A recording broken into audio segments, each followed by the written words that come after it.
This video contains 2 small essays about the Lost Children arc in Berserk. I had previously posted them separately on another website, but I decided to mash them together here on YouTube because they're both about the same character, which is a young girl named Jill. So without further ado, here they are.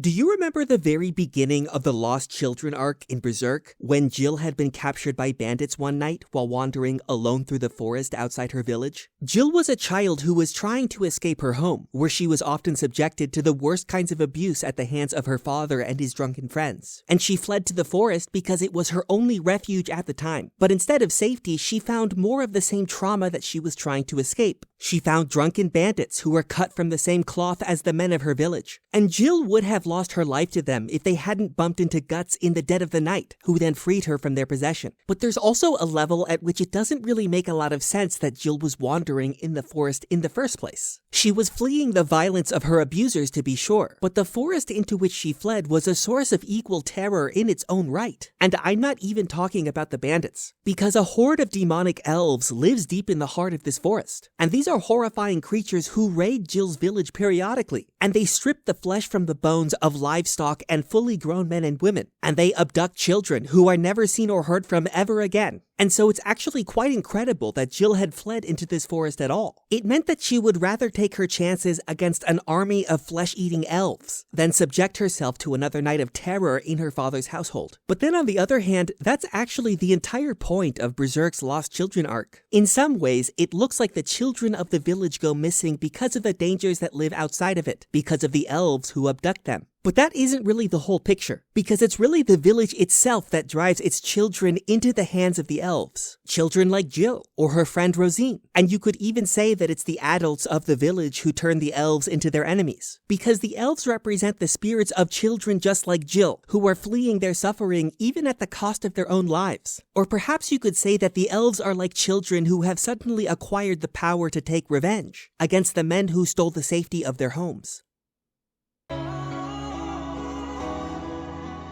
This is the page in the Lost Children arc where Jill first reveals her feelings about Guts and the meaning of his place within her life. At this particular point in the story, Jill is a traumatized and lonely child who recently ran away from her abusive home, and she had been captured by bandits while wandering through the forest at night. And by a stroke of luck, it just so happens that Guts was there to save her not only from the bandits, but from demons too. And he then returned her safely to her home. Or in other words, he brought her back to the same site of abuse from which she was originally trying to flee. For Jill had nowhere else to go. And so it seemed that her plan of escape had failed, and the same old cycle of suffering was destined to begin once more. But there was one thing that had changed in Jill's life due to her experience with Guts. For Guts had left something in her possession. He had draped his black cloak around her shoulders after her dress had been torn by bandits, and she had kept it after they'd parted ways for the evening. And Jill had clearly poured a powerful symbolic meaning into this cloak, because later that night, the men of her village who abuse her returned to her home on the pretext of having a drink with her father, as they often do. And as one of them tried to enter her room without any interference from her parents, Jill was forced to barricade her door and to sit there and listen in terror as he jostled it from the other side. And as Jill listened to the jostling door, with tears in her eyes, shaking in fear, she suddenly looked at her bed, and she noticed the black cloak that Guts had given her earlier that day, shining under a beam of moonlight. And she picked it up and draped it around her shoulders, almost as if to recreate the circumstances under which she first met Guts, when he appeared in her moment of crisis, and made her feel safe for the first time in her life. And Jill sat there, shivering with this symbol of safety draped around her shoulders. For the cloak suddenly seemed to represent the possibility of change and escape, in a village where nothing changes and where no one ever escapes.